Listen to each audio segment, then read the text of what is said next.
Choose moments where your input adds value. When you speak selectively, your words carry more weight.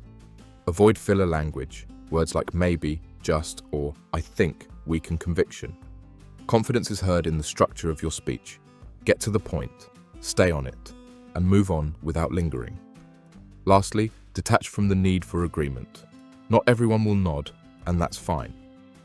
Respect comes from holding your ground, not persuading everyone to agree with you. Mastering assertive speech isn't about performance, it's about being unmistakably clear. When you remove uncertainty from your voice, people don't just hear you, they adjust to you. Resilience is the armor that turns setbacks into stepping stones. It's what separates men who retreat under stress from those who rise through it. Strength isn't proven in comfort, it's forged through discomfort, tested in pressure, and validated by recovery. Start with the mind. Mental strength doesn't mean avoiding emotion, it means navigating it without collapse. You don't silence feelings, you observe them, understand what they signal, and choose how to respond. That control builds internal freedom. The man who isn't ruled by reaction commands respect without saying a word. Mental resilience is also built through consistency. Following through on small daily commitments creates a foundation.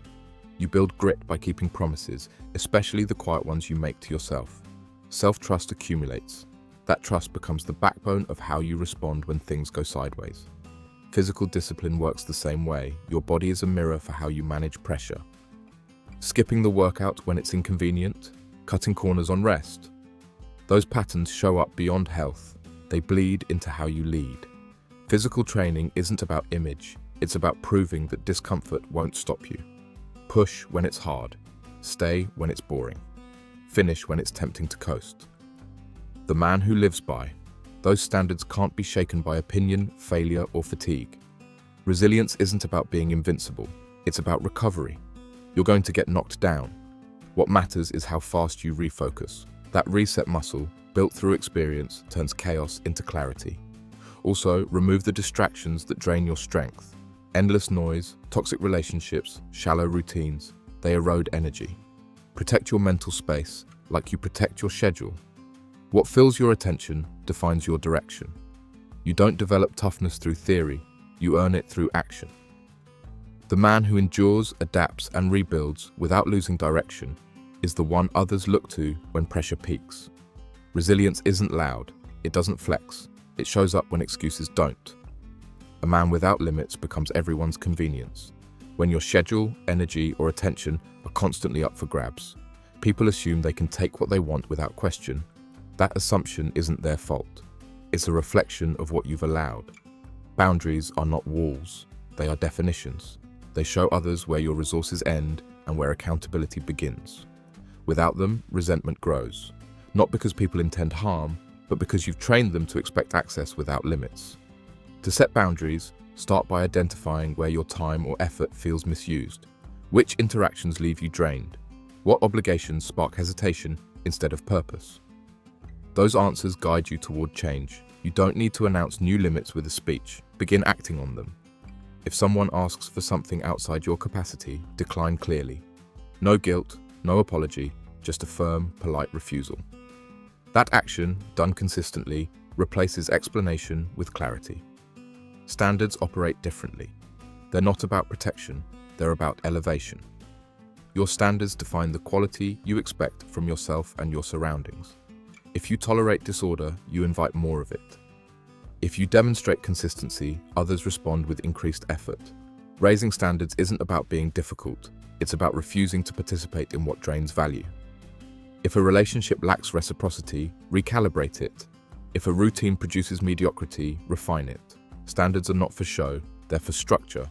Holding both boundaries and standards requires alignment. You must know what matters to you and act like it. Your behavior must reinforce your values. That's when people begin adjusting around you, not because you're demanding, but because you're immovable. Expect resistance. When you stop overextending, some will push back. Let them. That tension reveals who truly respects your presence and who relied on your absence of direction. Ultimately, limits are not selfish, they're strategic. They protect what you're building and communicate that your mission takes priority. High standards challenge others to level up or leave. When you live with definition, people don't guess what matters to you, they know. And those who belong in your life won't test the line, they'll honor it. Leadership isn't a spotlight, it's a standard. You don't earn influence by trying to impress. You build it by showing consistency when no one's watching. Purpose and integrity form the backbone of every action worth following. Leading with purpose means knowing why you do what you do. It means aligning your decisions with a direction greater than comfort or convenience. You're not reacting to life, you're shaping it. Every move reflects intention, not impulse. Integrity is more than honesty. It's coherence. It's saying what you believe and proving it through behavior. When your actions match your values, even when challenged, people take notice. You don't have to convince them, they feel it. Effective leadership requires inner alignment. You stop chasing approval because your compass is internal. You stay firm when it's easier to bend. You prioritize principle over popularity. And when setbacks come, you don't shift blame, you lead through it. That's when real respect is earned, in the quiet, decisive moments that others avoid. To lead well, stay grounded, stay clear, and let your example speak louder than your words ever could. Dominance isn't noise, it's direction. You don't need to yell to be heard, you need clarity, consistency, and conviction that speaks without forcing.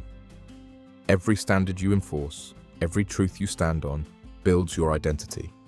This isn't about ego, it's about alignment. So here's your challenge.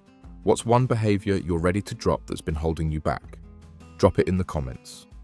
And if this gave you something real to think about, hit that like button and subscribe. I'm working toward 1,000 subscribers, and your support helps grow this message. Thanks for being here. Let's keep building forward.